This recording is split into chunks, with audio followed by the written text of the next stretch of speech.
scale, so you should, because it's equally considered, so you need to normalize that. Okay?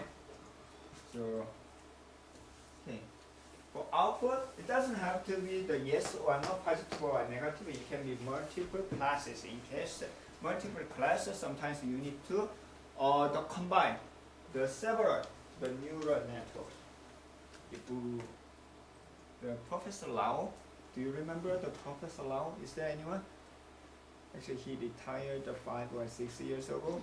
He was the expertise. So he was the professor in computer science department.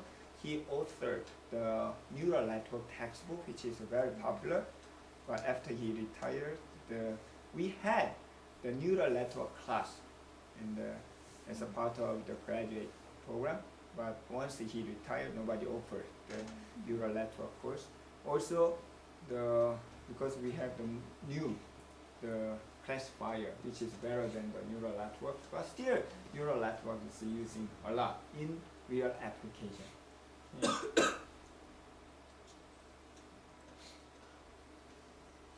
So this is an input vector, then this is a hidden layer. We feed on such a hidden layer, then the output layer has the 3 classes in this case. Then it can be input of another neural networks.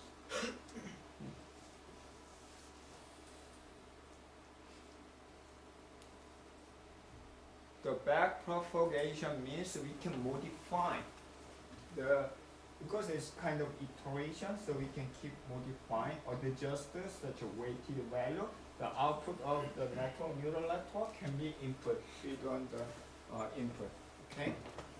So it's called the propagate the input the forward. Then our goal is to minimize the mean squared error. So because we know the output and input, so adjusting the weight value, that the output, the error difference is the minimum.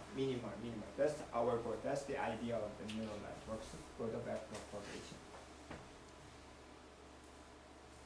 So as he mentioned, there might be termination condition. Not always is converted, not changes. So it's sometimes fluctuated, or it's going to sometimes the local optimal at the time. So we can have the terminating condition like the less than something, the small amount of error.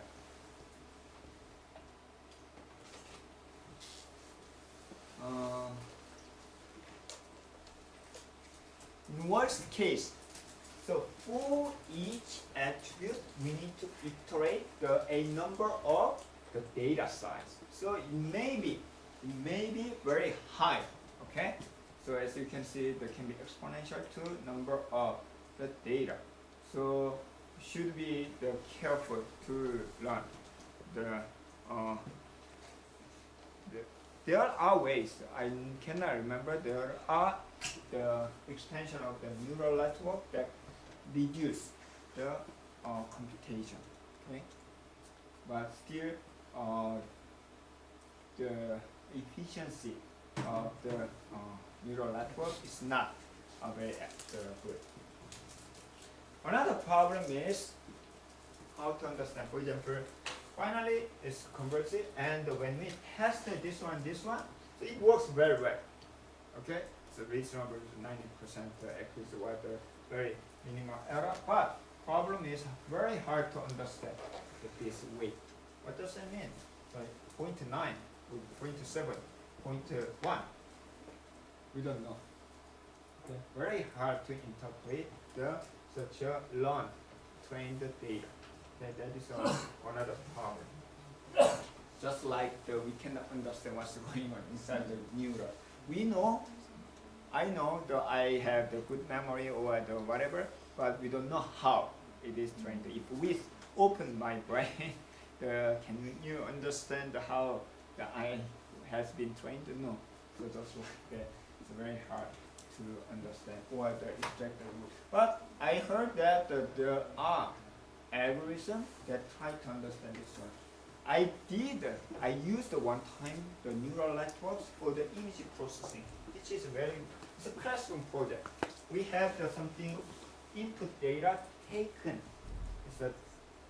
The picture were taken inside the car, okay, for the dashboard. Then it shows something, the load, like this one, okay, every second, something like that. Then it will determine how much turn to left or right. Because if we have the going right, so it can be like this one. So input value is actually it's a black and white images, it's not color. Then segment only this part. Then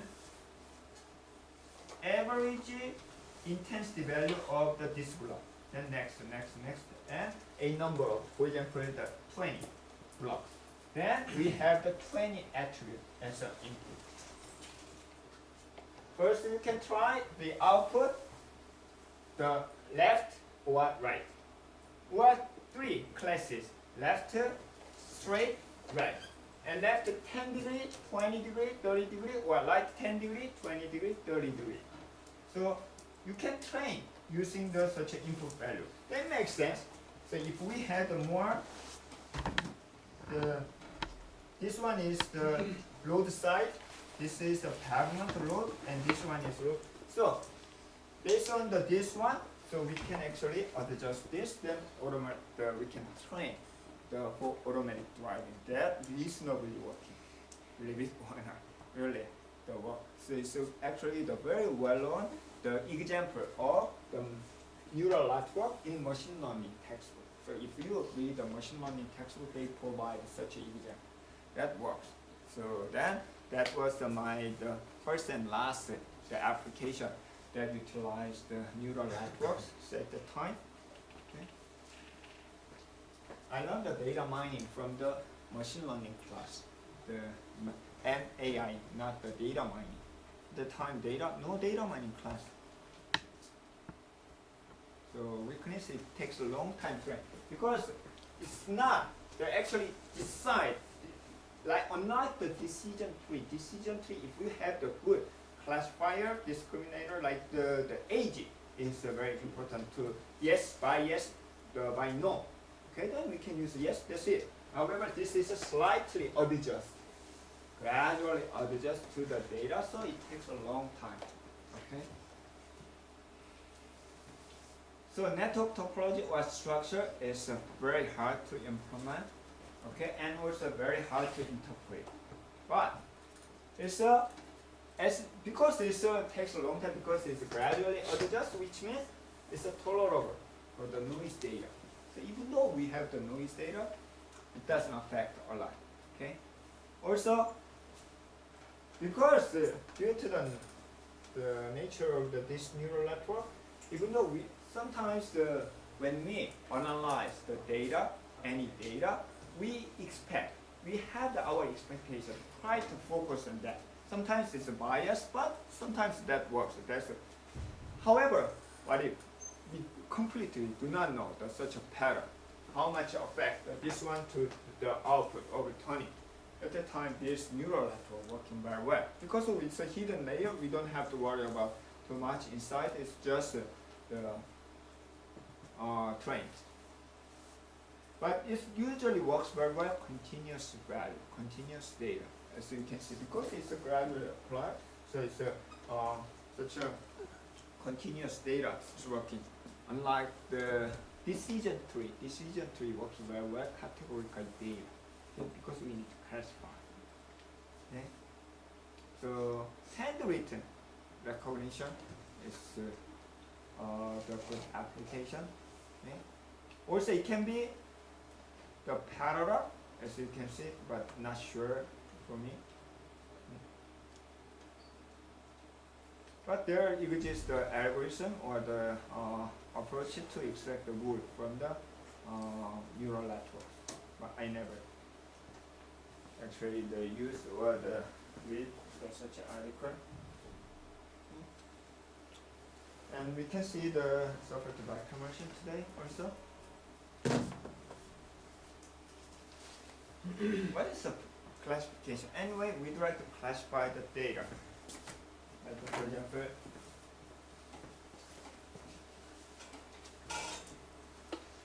So we have the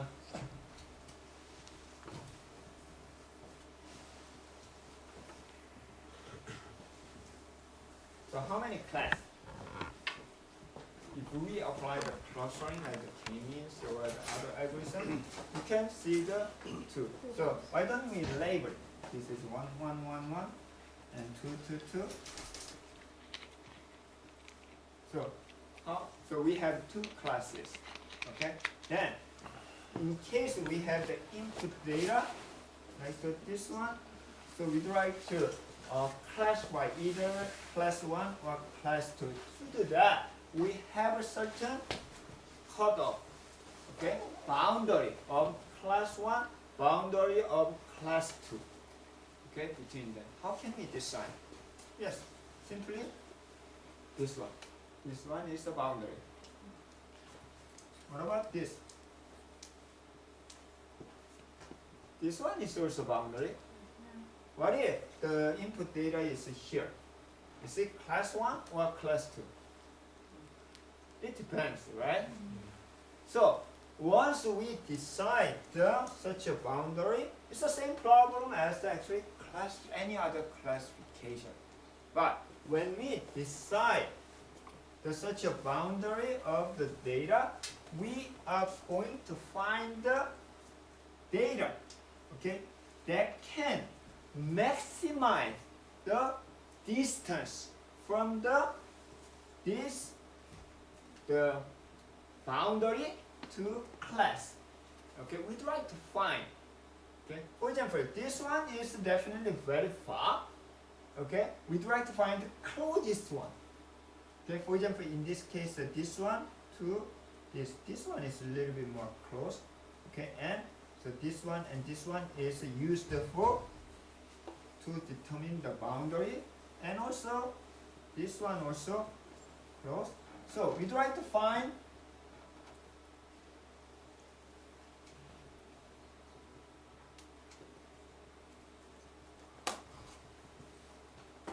then this is the boundary that can maximize the distance. This is called the margin. Maximize the margin from the closest the data. Okay? At that time, this, that support the boundary. This is called the maximal margin plane, MMP. I forgot the name. Let me check the name first.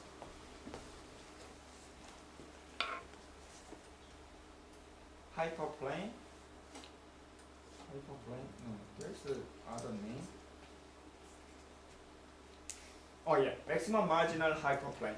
Okay, so we'd like to find. This is called the hyperplane, but to maximize the margin. This is called the margin. Okay, from here, actually this one, this one, this one, this one.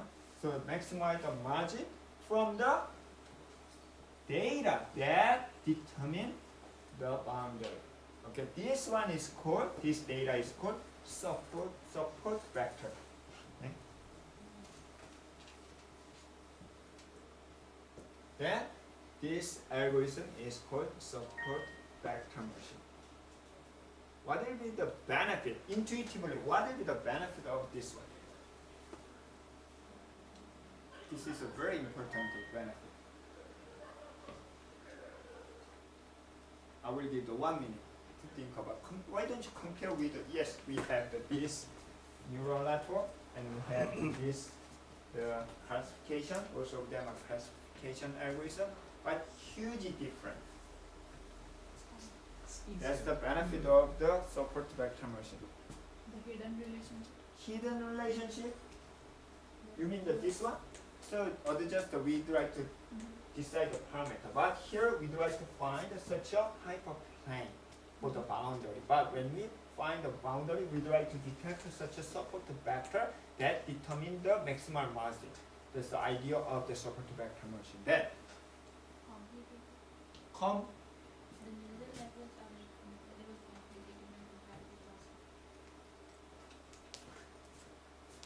it's easy to understand, easy to implement. The computational course?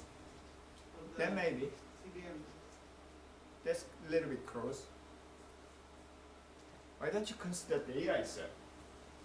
It's a, for example, n attribute. What about this data? It can be two-dimensional data, x and y. Also, it can be three-dimensional. It can be n-dimensional. It can be high-dimensional data. What about the algorithm itself? This one, more complicated. The more attribute, the more higher dimension, much more complicated, may be affected by curse of dimensionality. We talk about the curse of the more data, because if they are the high dimensional data, it's very hard to find what is the key, the part, right? What about this one? It doesn't matter. Why? We consider this one as a vector. No matter how high the dimensionality is, it's just nothing but the one vector, vector, vector, vector. Then our goal is to find hyperplane that maximizes such a margin. So it works very well for high dimensional data. Nowadays, think about our data set, the feature. Many of the researchers consider extracting feature that describe the data. That's true. The feature of the credit card, feature of the something data, feature of the feature-based, content-based approach. Then how many features? Sometimes it's huge number of the feature, 100 or 200 of patient, regarding for the example of the patient information, how many features we have made. But at the time, please, the support back conversion works very well, right? So because they do not consider, so the idea is so simple. We'd like to eliminate. We'd like to find such a contributing the data point to determine. The problem can we extend the non-linear? There are the algorithm support back conversion algorithm that can address the non-linear, okay, or multi-linear cases. So it works also very well. So that is a support to back conversion. So in case of the binary problem, so that is this one. We try to find such a hyperplane. So in this one, linear classification is for the binary classification, but support to back conversion support non-linear cases. Okay, that is the support to back conversion. Advantage: it's a very high. Generally, in general, it's a very high accuracy for the prediction. Okay, because I think it's in my opinion that is because of this one. We do not consider the Euclidean space or whatever. So we do not consider each and every attribute. But this one consider data as a vector. So then we try to find the vector that can determine the boundary. Okay? That is our purpose. It's a very robust. Robust means the output is consistently the accurate and the reasonable. Okay? Even though the training data has something error, so it works very well. And for the evaluation, the testing is very quickly done. Okay, so whether this one, so you can see the problem. I think they're not here. The problem is in terms of the hypothesis.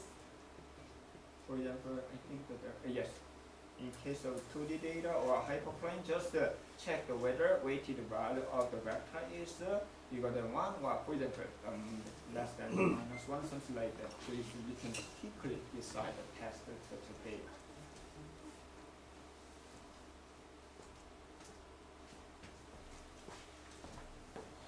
Okay, so our problem is long training time, relatively long. It's not longer than the neural networks, but still it's a long training time, and also it's also hard to understand. Such a plane is linear. In this case, it's easy. It's a boundary. But what about the hyperplane, which means a 10-dimensional data, high-dimensional data? It's very hard to understand such a weight or such a boundary. the hyperplane. Unlike the Bayesian network is very clear. Such a rule is easy to extract the rule. So, and also because we consider each data as a vector, we don't consider semantic meaning of attribute. Okay, that's what this is. Not easy to incorporate the domain knowledge. Can we give the more weight to the specific attribute in the support vector machine? That's not easy. Okay. Also, what about the nonlinear case? It works. So in nonlinear cases, we try to detect the hyperplane, which is not linear. It's the same approach. Okay, so because our goal is to find such a support vector. In case of this one, so we try to find such a support vector that actually maximize the margin. Okay.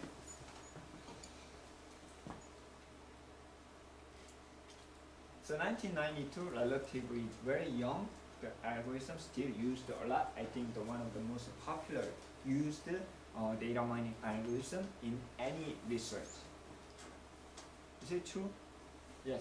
So if you see the presentation by the GA the next week, he will use the support vector machine. Okay. And actually, this one is I think the Nick and his colleague. It's not the computer scientist. It's the statistician, I think. But I'm not sure. So it's probably statistics. It's a statistical learning theory. Actually, it's from the 1960s. To finalize it, how long it took? 32 years. Okay. During the 32 years, he has been working on the only one entire his life. It works because we are talking about his work. Anyway, still it's very high. I think one of the highest accuracy algorithm in general, not specification in general. Okay? Also, it works with the complex data. Okay, so many applications nowadays. So the recognition, speaker identification, benchmarking, even time series data, because it's the time series data is usually the high dimensional data. Okay. So that's also a good idea, right? When you are doing the research, sometimes it's very hard to handle or manipulate the data because of high dimensional. At that time, why don't you consider the transform? Transform is not transformer. It's the same as basically same idea. You can transform your. Why don't you transform the data? So one of the typical example of such a transforming is the fast Fourier transform in image processing. Instead of using images or the signal processing, if you are taking this signal processing or image processing course, definitely you are learning the Fourier transform, fast Fourier transform. So instead of the spatial data like the x and y, you can consider frequency domain. You can transform to the frequency domain. Then you can even noise data can be the classified by the frequency.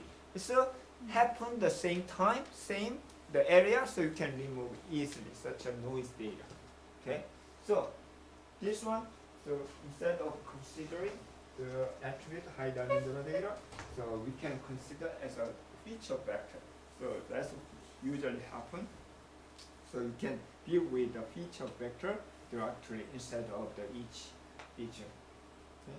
So we try to find the largest margin from the data, that is the hyperplane, and this data, this that determine the largest margin is called the support vector. Our goal is to try to find such a support vector. How? Because if that is not contribute on this one, then we can eliminate such a data. Okay, that's the basic idea in the iteration. Okay, so this one is. So I think our goal is to find the maximum marginal hyperplane MMA. Okay, if this is based on the hypothesis in statistics, so we can easily determine which one is true. this one is called the constraint the quadratic optimization. It's also optimization problem. Okay, quadratic means it's a second degree because we have the 1, 2, x and x2. Okay, it's a two-dimensional. So, but it can be understood as quadratic programming or the Lagrangian, the multiplier.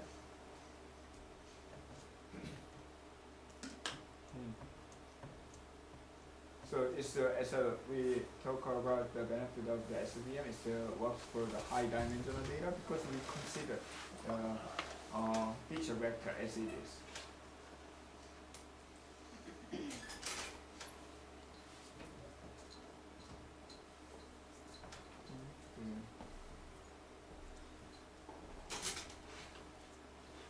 The problem of the such a software to vector machine is it takes a relatively it takes a long time because we need to consider each and every data whether that contribute on the software to vector. So idea of the microclustering means instead of processing all the data item the one by one, why don't we make the cluster of this then centroid. Then we can reduce the number of data items, right? Then perform SVM and deassemble, declustering, which means so this cluster may not use. If the cluster overlap with the first the margin. Okay, then we deassemble this data, this. Then among this data, we'd like to perform software to vector machine. So that is called the hierarchical microclustering. That makes sense. So that works. So this slide shows us such a CF3. So we can make the so we can first apply the clustering algorithm. Okay. Then based on the number of cluster, so centroid of the cluster, we perform the SVM. Then only the cluster, that cluster to contribute on the margin, then decluster, then apply the software to vector machine again. Okay. So that is the selective declustering. So we can decluster only the this one. This is not contribute a lot, so we eliminate.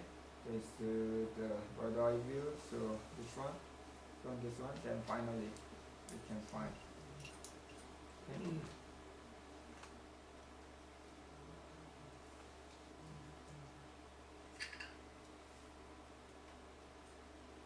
So this slide shows the comparison between the software to vector machine and neural network. So software to vector machine. So neural network, the software to vector machine would like to discriminate class 1 and class 2. So it's called the deterministic algorithm. This one don't care, just adjust the weight value based on input and output data. So that is a non-deterministic algorithm.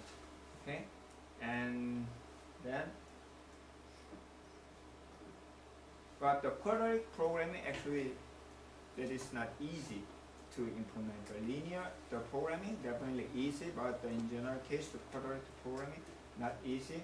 Okay, and however the neural network is a relatively easy process. So you can assign the weight value function, then just feed on, then wait. Okay, that's it. And but if you select the kernel objective function, so the properly, so sometimes it can handle the complex data. But in neural network, you need to design the very complex network topology to handle the high dimensional data. Then very complicated data. However, this one, the neural network, one of the benefits of the neural network is that what if the data is changing? Okay? Because it's gradually changing, so there are new data. Okay? As time goes on, the fine computer pattern maybe the changing. Right? So it's younger and younger. So you can actually learn again based on the previous one state. Then it will be applied to the maybe slightly different. So it's called incremental the learning. So incremental learning is good for like the streaming data. So streaming data means it's along the time it's coming continuously. Then it's you don't have to learn it again, but it will be based on adjustment. Unlike the other. So this one, if we have the new data, so based on we need to learn sometime the entire the training set to learn the algorithm. So you can find the existing code regarding to the supported vector machine. It's not easy to implement by yourself, unlike the k-means and other algorithm. Most of the researcher would like to use the existing library. So CB-SVM is one of the popular one, and you can find some depending on the program language, you can find such a thing. Okay, so you can, if you go to the such a SVM website, you can find the existing library. So you can use as also you can modify such a thing. So I'm going to stop, and we will have the what time is it now?